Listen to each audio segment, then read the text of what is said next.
تعليق حضرتك كيف الحكم النهارده على محمد مرسي بالمقابل؟ والله دي سياسه الدوله ما نقدرش ندخل فيها، واللي هم شايفينه صح بيعملوه، لان هو عمل ايه عشان ياخد اعدام او ياخد حكم معين؟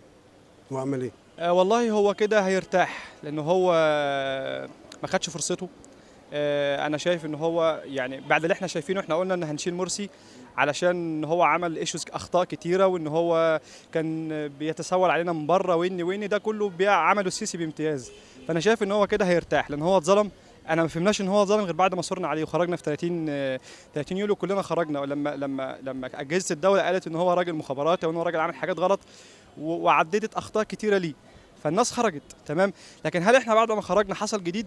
نصنج. احنا للاسف من يعني كنا تحت شويه، فبقينا في القاع وتحت القاع كمان. هو بصراحة أنا مش قاضي، يعني أنا خريج حقوق، فالقاضي هو اللي بيحكم الأدلة اللي قدامه. حكم محمد مرسي يعني إحنا دلوقتي حكمنا على مرسي وكل حاجة، حتى لو هو يعني يستاهل كل حاجة. طبعا تعليق ظلم.